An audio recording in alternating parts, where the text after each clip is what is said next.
Step away from those dogs. People like you do not belong near Police K9S, Officer Garrett Miles said, his voice sharp enough to cut through the county fairground noise and make 3 nearby officers turn their heads at once. The late afternoon sun hung low over the training field, turning the dust gold around the orange cones, water bowls, leash hooks, and patrol SUVs lined beside the K9 staging area. Naomi Brooks stood just outside the temporary fence with a clipboard in one hand and her access pass clipped to the pocket of her field jacket. She was 38, black, calm, dressed in jeans and work boots dusted from the gravel lot, her hair pulled back neatly, her eyes moving first to Miles's body camera and then to the dogs watching from the shaded staging tents. She did not step forward. She did not raise her hands too quickly. She simply turned her palms outward where every officer could see them. "State your reason for detaining me on body camera," she said. Officer Miles, white, 41, with a square jaw and a badge polished brighter than his patient's, looked at her pass without taking time to read it. "Restricted police area. Trespassing concern. Handler safety." The words sounded official, but they landed like a fence being built around an assumption. Behind him, Officer Ryan Tate, younger and uncertain, stood near a patrol SUV with his notebook open. Luis Moreno, the fairground security coordinator, watched from near the gate, his radio in hand and his face tightening because he had personally checked Naomi in through the correct entrance 15 minutes earlier. Inside the staging area, 2 K9s lifted their heads. Atlas, a large German shepherd with alert ears, stopped drinking from a bowl. Nova, a dark Belgian Malinois, turned toward Naomi's voice and held still. Naomi noticed before the officers did. Dogs always read the room before humans admitted what was in it. "Please lower your voice near the dogs," she said evenly. "They are alerting to tension." Miles gave a short laugh. "Now you are training cops too? I am asking you not to create stress in a working K9 area. You are asking a lot for someone who does not belong here." Naomi looked down once at the access pass clipped to her jacket, then back to the body camera. "My pass is valid. My contact is Captain Marcus Reed with the K9 unit. Verify the access log, call the unit, and preserve the fairground gate footage." Tate glanced toward Luis. Luis stepped closer. "Officer, she is on today's vendor and consultant list. I checked her in." Miles held up a hand without looking at him. "Stay back." The field went quieter in strange layers. The distant loudspeaker from the fairground midway, the faint bark from a dog trailer, the hum of idling SUVs, the soft scrape of dust under Naomi's boots. More officers drifted toward the scene, not rushing, but surrounding because uniforms often move together before questions do. Naomi saw the shape forming and kept her breathing slow. She had trained dogs through storms, sirens, crowded shelters, disaster drills, and handlers who thought a loud command was the same as leadership. She knew the danger of panic spreading down a leash. "Officer Miles," she said, "before you escalate, request a supervisor." Miles stepped closer, face hardening. "Failure to comply starts when you keep talking after I give an order." Naomi's expression did not change. "No.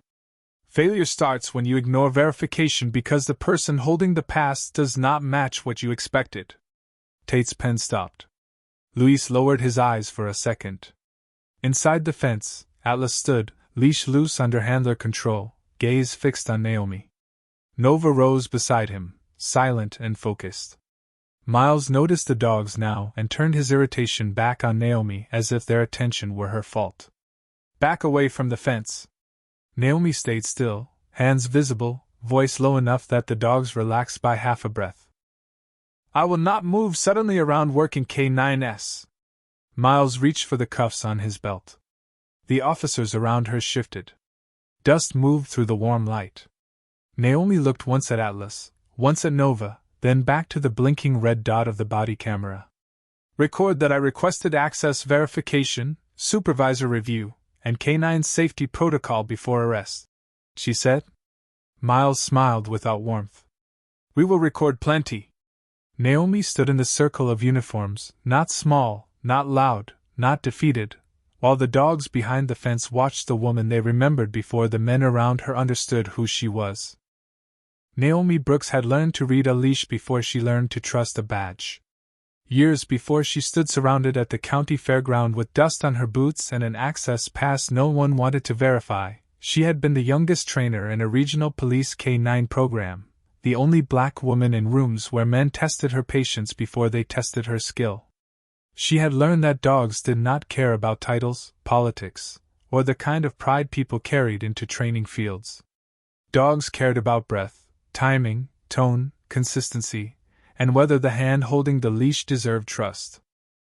That was why she never shouted unless safety demanded it. A loud voice could make a nervous dog sharper. A careless step could turn a working animal's attention in the wrong direction. A frightened handler could send fear down the leash faster than any command. Naomi had spent years teaching officers that control was not volume. It was steadiness. Atlas had come to her as a young German shepherd with too much drive and not enough confidence, all muscle, ears, and restless eyes. Nova had been quicker, smaller, sharper, a Belgian Malinois that read emotion like weather. Naomi had trained them both through search patterns, obedience drills, crowd exposure, vehicle noise, storm simulation, and recovery work after long days when even officers forgot that dogs needed kindness as much as discipline. Now she was no longer attached to a single department. At 38, she worked as a federal search and rescue canine consultant, traveling between counties, emergency drills, disaster exercises, and agency evaluations. She had been invited to the fairground to inspect readiness before a multi-agency search drill scheduled for the evening. Her clipboard listed water station placement, handler rotation, heat safety notes, leash spacing, rest intervals, and kennel transport checks. Her access pass had been issued at the south gate by Luis Moreno.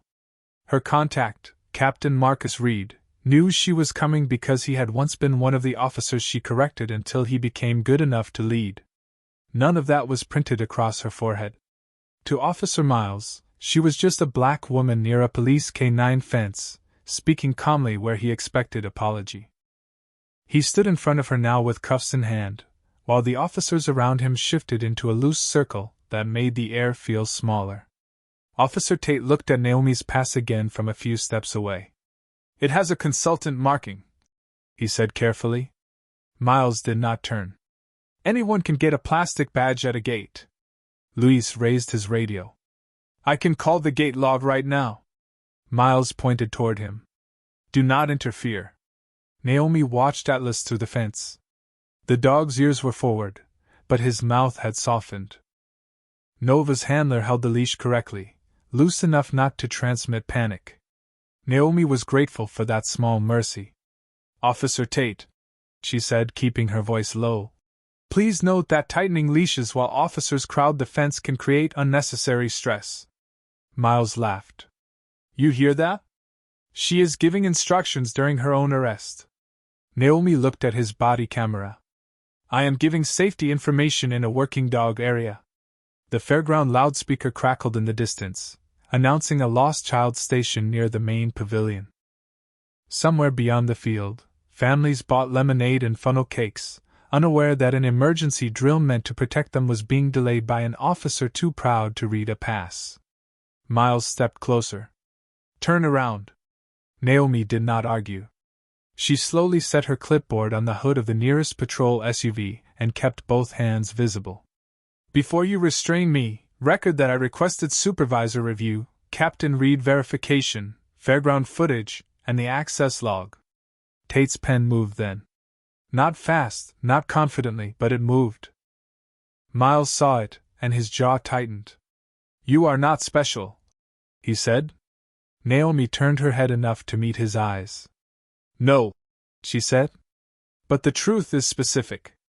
Officer Garrett Miles had spent 8 years treating restricted signs like walls he personally owned. At the county fairground, the K-9 staging area gave him exactly the kind of boundary he liked: temporary fencing, orange cones, police tape, patrol SUVs, radios, and enough uniforms moving through the dust to make every civilian look out of place if he wanted them to. He was not a K-9 handler, not really. He had assisted on perimeter control, transported equipment, stood near demonstrations, and repeated safety phrases he had heard from people with more training. But the badge on his chest made him feel fluent in any space that used the word police. To him, police only meant not you when he looked at Naomi Brooks. He called it handler safety. He called it restricted access. He called it trespassing concern. He did not call it what it was when he saw a black woman near working dogs and decided her calm must be performance, her past must be questionable, and her knowledge must be attitude. Naomi stood beside the patrol SUV with her hands visible, the clipboard now resting on the hood where the body camera could see it. The access pass clipped to her field jacket turned slightly in the wind, flashing the word consultant under the fairground logo.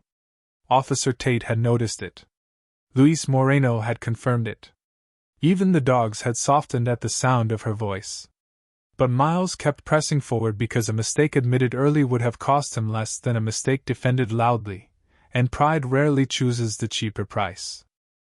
"You were warned to stay away from the K9 area," he said. Naomi looked at the fence line. "I was cleared to inspect the K9 area." "By who?" "Captain Marcus Reed in the Fairground Access Office." "Convenient name to drop." "Then verify it." Miles smiled as if verification were a trick she had invented. "People who belong here do not need to explain so much." Naomi turned her eyes to his body camera. "People who belong here still have records." Tate shifted near the SUV, pen hovering. The staging tents behind the fence rustled in the warm wind. Atlas stood quietly now, handler holding the leash loose, ears forward, eyes fixed on Naomi with something close to recognition. Nova sat beside her handler, alert but calm, tail low, body controlled. Naomi saw the officers watching the dogs and felt the danger of human tension pretending to be canine concern. "Do not crowd the fence," she said. "Give the dogs space to read their handlers, not your anxiety." Miles's face tightened. There it is again. Non-compliant attitude. Safety language is not non-compliance. "You are not in charge." "Neither is fear," Naomi said. The words were quiet, but they reached Tate. His pen finally touched the page again. Miles noticed and turned sharply. "Write trespassing and failure to comply." Tate hesitated. "She has a pass." I said write it. Luis lifted his radio, speaking carefully. "Southgate can confirm her check-in time." Miles pointed at him without looking away from Naomi. "If you key that radio again, I will remove you from this area." Luis lowered the radio slowly, but his face did not surrender what he knew. The fairground loudspeaker crackled again in the distance. A child laughed somewhere near the midway. A dog bowl clinked softly under the staging tent. Naomi took in each sound to keep her own breathing slow. She had trained handlers to understand that control was not domination. Control was clarity. Miles stepped closer with the cuffs. "Turn around and stop coaching my officers." Naomi turned with care, not because she accepted the accusation, but because sudden motion near alert dogs could make a bad scene worse. "Record that I am complying under protest and that I requested verification before restraint." Tate wrote faster now. The first cuff clicked around her wrist, not roughly, but publicly enough to make the officers behind Miles stare at the ground. Atlas gave one low whine from inside the fence. Naomi closed her eyes for half a breath and spoke without turning. "Easy, Atlas." The dog settled immediately. Every handler near the tent saw it. Miles froze for 1 second, just long enough to hear what everyone else had heard, not a guess, not a bluff, but a name spoken with history. Naomi opened her eyes, calm as the dust moving through the sunlight. "No," she said softly. "Please call Captain Reed." The sound of the cuff settling into place seemed to travel farther than it should have, crossing the dusty K9 field, slipping under the staging tents, reaching every handler who knew that working dogs noticed the smallest changes in human breath. Naomi Brooks kept her shoulders relaxed and her voice low, even with her wrists secured in front of her. She stood beside the patrol SUV while Officer Miles held the arrest form against his clipboard and wrote trespassing concern with a pressure that nearly tore the paper. Officer Tate stood a few feet away, his notebook open, his eyes moving between Naomi's consultant pass on the hood, the access log request he still had not made, and Atlas sitting inside the fence with his ears forward. The dog had settled when Naomi said his name. That fact hung in the warm air like a question no one wanted to answer first. Luis Moreno stepped closer to the gate, careful to keep his hands visible. Officer Miles, I have the South Gate log on my tablet. It shows her check-in time. Miles did not look up. I told you not to interfere. I am not interfering. I am preserving access information. Naomi turned her face slightly toward the body camera. Please document that fairground security is offering verification of authorized entry. Tate wrote it down. Miles saw the pen move and snapped. Stop taking direction from her. Tate swallowed. I am recording what is happening. For a moment, the field grew still except for a leash ring clicking softly against the handler's belt. Naomi heard Nova shift under the tent, then settle again when her handler whispered a steady command. She could feel the dogs reading the circle of uniforms, the tightened shoulders, the raised voices, the uncertainty traveling faster than scent. Lower the temperature, Naomi said quietly. All of you. They are watching your tension. Miles stepped closer, face flushed with irritation. You do not get to train officers during an arrest.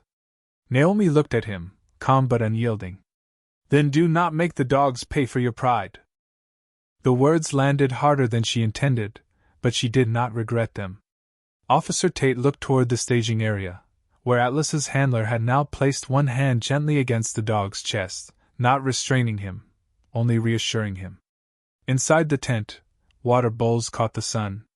Leashes hung in neat rows. Orange cones marked search lanes for the evening drill that Naomi had been invited to evaluate. Everything around them had been arranged for safety, discipline, readiness, and trust. Only the people had become disordered. Miles clipped the pen to his form. We are moving her to the SUV. Naomi's eyes sharpened. Do not pull me past the fence line while the dogs are alert. Have the handlers reposition first. Miles laughed. Listen to yourself. Luis lifted his tablet, screen facing Tate. The log says Naomi Brooks, federal canine consultant, checked in at 326 through South Gate, authorized by Captain Marcus Reed. Tate stared at the screen. Officer Miles, I said move her. Naomi took one careful step, slow enough that every handler could prepare. Atlas rose. Nova rose too. Neither barked. Neither lunged. They simply stood, focused, bodies still in the way only trained dogs become still when something familiar matters. Naomi stopped. Handlers, keep your leashes loose and breathe. The handlers obeyed before thinking, because her tone carried old authority. Miles heard it. So did Tate. So did every officer in the circle. The field no longer sounded like a trespass scene. It sounded like a training ground remembering its teacher. Naomi looked at the body camera again. Call Captain Reed now, she said. Before this becomes more unsafe than it already is. Miles opened his mouth, but the radio on Tate's shoulder crackled first. A dispatcher's voice came through with routine clarity. Unit at K9 staging, Captain Reed is en route and requesting status on Naomi Brooks. Tate looked at Naomi, then at Miles. Dust moved through the sunlight between them. Behind the fence, Atlas sat down without being told, eyes still fixed on the woman who had once taught him that calm was also a command. The dispatcher's message changed the shape of the field, but Officer Miles tried to stand in the old version of it. Captain Reed was en route. Naomi Brooks's name had entered the radio through an official channel. Luis Moreno had the access log open on his tablet. Officer Tate had notes showing that she requested verification before the cuffs. Atlas and Nova had both reacted to her voice with the kind of recognition that could not be faked by a stranger outside a fence. Still, Miles kept the arrest form in his hand as if ink could hold back the truth. We are not waiting, he said. She is being detained for trespassing and failure to comply. Naomi stood beside the patrol SUV, wrists secured in front, shoulders loose, breathing slow enough to steady the air around her. The late afternoon sun pressed warm against the gravel. Dust gathered on the toes of her work boots. Her clipboard still lay on the hood of the SUV beside her access pass, the plastic edge tapping lightly in the wind. Inside the staging area, handlers had lowered their voices. Leashes hung loose. Atlas sat with disciplined attention, eyes fixed on Naomi. Nova stood beside her handler, body quiet but ready, reading every nervous shift in the circle of officers. "Do not move me past them while they are focused like that," Naomi said. "Let the handlers reset the dogs first." Miles gave a bitter laugh. "You are really committed to this act." Officer Tate looked at him, then at the dogs, then at Naomi. "Sir, she is right about the dogs. They are alerting to the situation." "They are police dogs," Miles snapped. "They are trained to handle pressure." Naomi's gaze moved to Atlas, then to Nova. "Pressure is not the same as confusion." The words were quiet, but several handlers heard them and lowered their own shoulders without realizing it. Louise spoke from near the gate. "Captain Reed is 2 minutes out." Sergeant Porter was also notified. Miles turned sharply. "Who notified her?" Tate did not look away this time. "I requested supervisor review after dispatch confirmed Captain Reed was asking for MS. Brooks." Miles stared at him as if loyalty had broken loose from the leash. Naomi lowered her eyes to the property tray now resting on the rear of the SUV. Her training whistle had been removed from her jacket pocket during inventory and placed beside a folded field map, a pen, and her consultant pass copy. The whistle was small, silver, worn from years of use, the edge slightly dulled where her thumb had rubbed it before difficult drills. Seeing it there, treated like evidence against her, brought back a memory so clear that the field seemed to fade around it. Atlas as a young dog, trembling near a line of patrol cars during his first siren exposure. A handler embarrassed by the dog's fear. Other officers watching. Naomi kneeling several feet away, not touching him, not forcing him, only breathing slowly and giving one soft whistle, then a calm word, then another, until Atlas learned that steadiness could guide him through noise. That was training. Not dominance. Trust. She looked up again as Miles reached toward her elbow. "Do not pull," she said. "Give them a second. Stop giving orders. I am preventing mistakes." Atlas gave another low whine, almost swallowed by the wind. Nova's ears sharpened. A handler murmured, "Easy."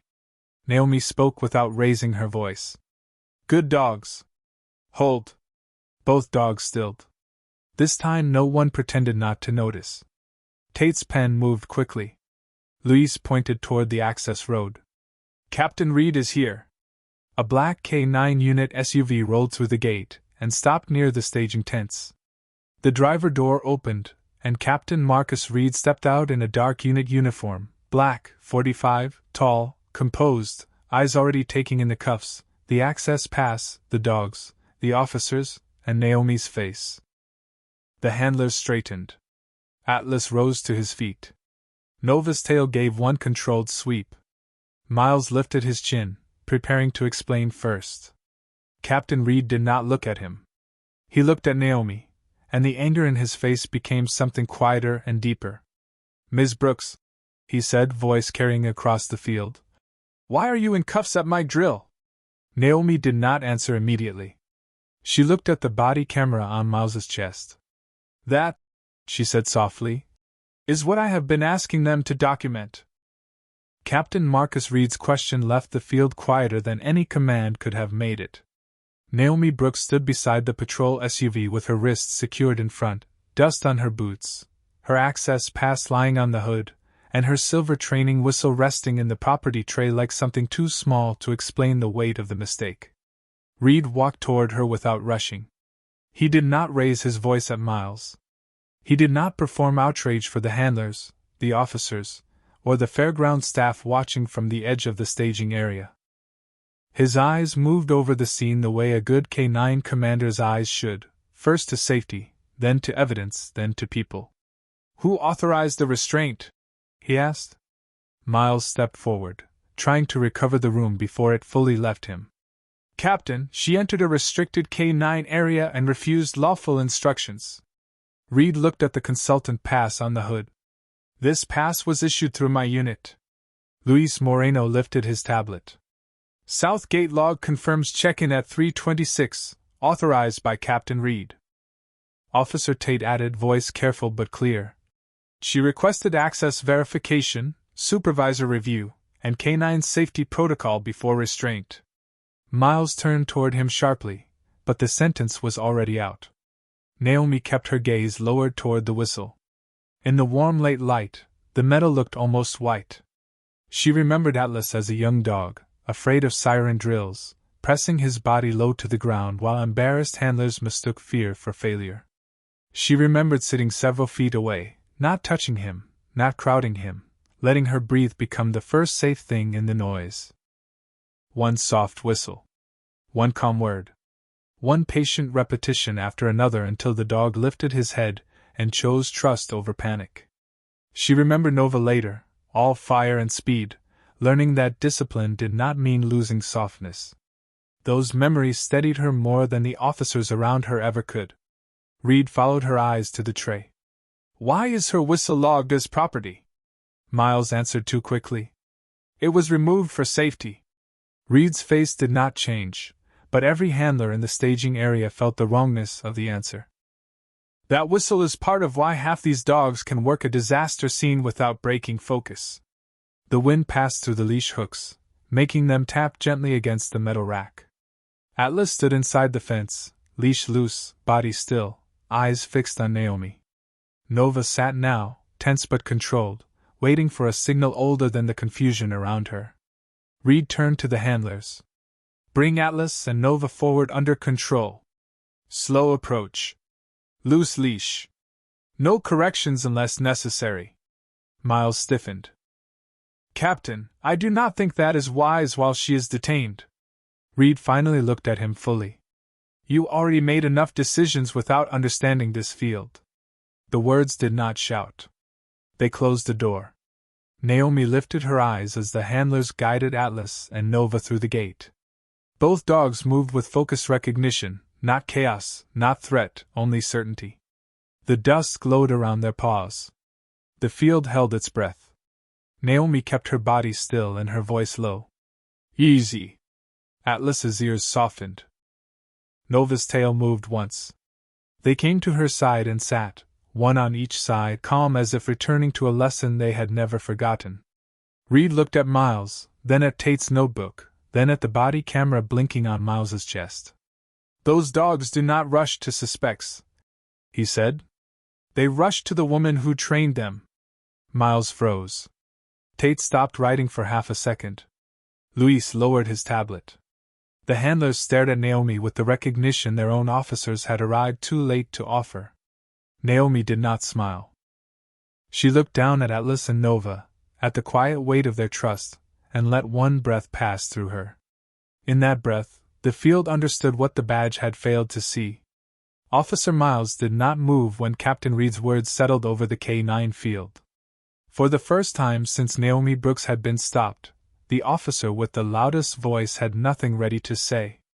Atlas sat close to Naomi's left leg, calm and watchful, his leash slack in the handler's hand. Nova sat on her right, sharp eyes softened, body still, waiting as if the whole field had become a classroom again. Naomi stood between them with her wrists still secured, her shoulders steady, her face quiet. She did not look victorious. She looked tired in the way people look tired when they have been forced to prove something that should have been checked with one phone call. Captain Reed turned toward Officer Tate. Read back what you documented. Tate swallowed, then opened his notebook with both hands. Ms. Brooks requested the reason for detention on body camera. She requested verification through the access log. She identified Captain Reed as her contact. She requested supervisor review before restraint. She warned officers to lower voices near working K9s and to avoid tightening leashes while the dogs were alert. Reed nodded once. And was the access log checked before cuffs were applied? Tate looked at Miles, then back at the notebook. No, sir.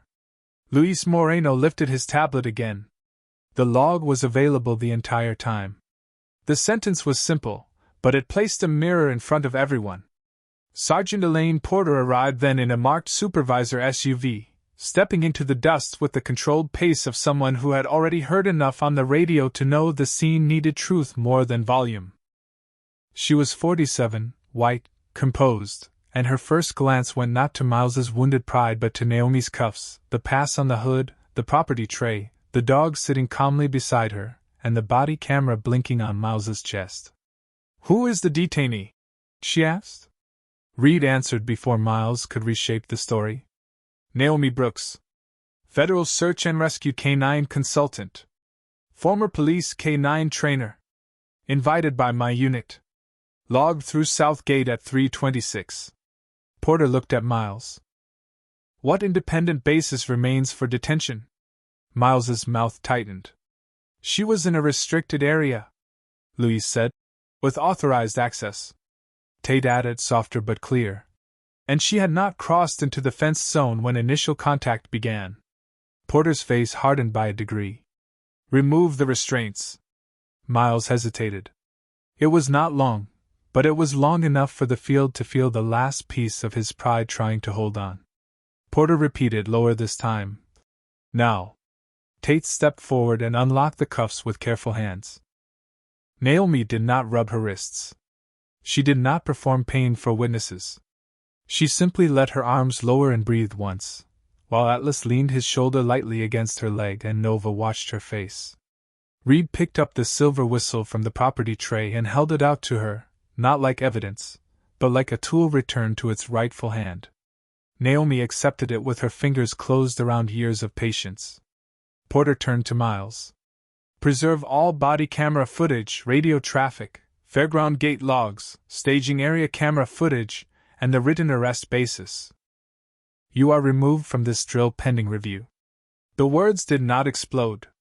They landed cleanly, like a gate closing. Miles stared past Naomi toward the field, where handlers were quietly resetting the dogs. His badge still shone, but it no longer filled the space around him. Officer Tate looked at Naomi, shame plain in his face. "Ms. Brooks," he said, "I should have called sooner." Naomi looked at him, then at the dogs, then at the field where the drill still needed to happen because emergencies did not wait for pride to learn humility. "Then next time," she said softly, "do not wait for the dogs to recognize the truth before you do." Sergeant Elaine Porter did not let the field return to normal too quickly. She knew that mistakes buried under motion became habits, and habits dressed in uniform could hurt the next person who did not have a Captain Reed, a gate log, and 2 trained dogs to speak for them. She stood beside the patrol SUV with her notepad open while Officer Miles remained near the edge of the staging area, silent now, his shoulders stiff, his eyes fixed somewhere beyond Naomi Brooks instead of on her. The afternoon light had softened, turning the dust amber around the cones and leash racks. Atlas and Nova had been guided back toward their handlers, but both dogs kept glancing at Naomi as if checking that the world had corrected itself. Captain Reed returned Naomi's clipboard, then placed her consultant pass in her palm with both respect and apology in the gesture. "You were invited here to evaluate readiness," he said. "You should not have had to defend your right to stand on the field." Naomi looked at the pass, then at the faint marks the cuffs had left around her wrists. "I was not defending a right," she said quietly. "I was defending the process that keeps this place safe." Porter turned to Officer Tate. "Document the timeline from initial contact to restraint. Include every verification request, every witness offer, and the moment dispatch confirmed Captain Reed was en route." Tate nodded, writing with the careful urgency of someone trying to make honesty arrive late but complete. Luis Moreno emailed the Southgate log and camera file to Porter from his tablet, then pointed toward the fairground office. "I can pull the staging camera too," Porter said. "Preserve it before anyone forgets what it showed." Miles finally spoke, his voice lower than before. "Sergeant, I made a judgment call." Porter looked at him. "No. You made a conclusion and then called it judgment." The sentence left no room for performance. Miles's face tightened, but he did not answer. Reed stepped closer to Naomi, his voice soft enough that only those near the SUV heard it. We can postpone the drill. Naomi looked toward the field. The dogs were waiting. The handlers were waiting. Beyond the fairground fence, families walked beneath strings of lights, unaware that someday a real search might depend on what these teams learned here. No, she said. The drill matters. Reed studied her for a moment, then nodded. Then you lead the safety review. Tate looked up from his notebook. Miles looked away. Porter watched Naomi carefully, perhaps expecting anger, perhaps expecting refusal. Naomi gave neither. She picked up the silver whistle, rolled it once between her fingers, and walked toward the staging gate with the same measured calm she had kept when everyone around her had mistaken stillness for weakness. At the gate, she paused beside Officer Tate. An apology is not a record, she said. Make sure the record is honest. Tate's throat moved. Yes, ma'am. Then he added, I am sorry. Naomi looked at him for a long second. Be earlier next time. He nodded like the words had weight. Reed opened the gate. Atlas stood at attention. Nova's ears lifted. Naomi stepped onto the training field, not as a suspect released, but as the person the field had been waiting for.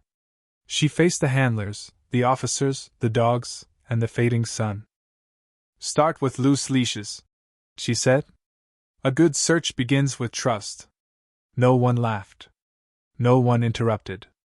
Even Miles, standing outside the circle now, had to listen while the woman he had tried to remove became the steady voice that brought the drill back to order.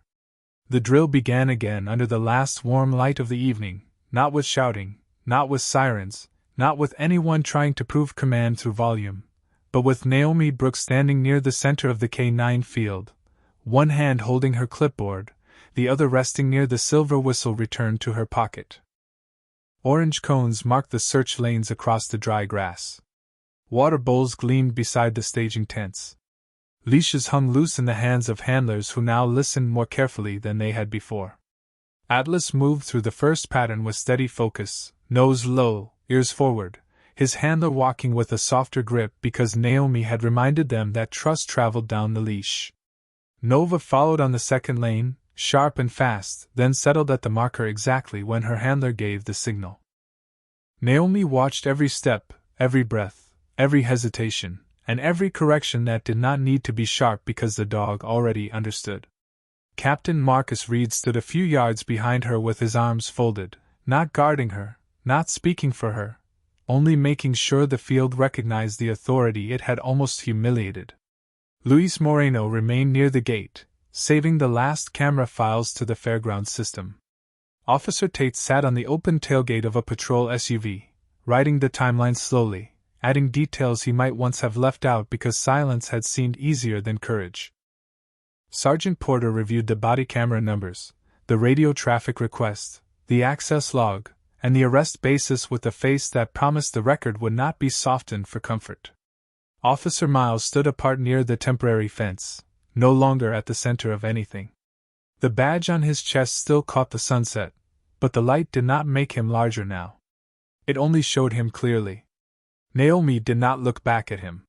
She watched Atlas complete his pass and return to position. She watched Nova sit with her eyes lifted, waiting for the next quiet instruction. When the drill ended, applause did not rise. No one needed it. The field had learned something more useful than applause. Handlers loosened collars, filled bowls, checked paws, and spoke to their dogs with the low respect Naomi had asked for from the beginning. Reed walked beside her as the sun dropped behind the fairground bleachers. You still want to finish the full evaluation? He asked.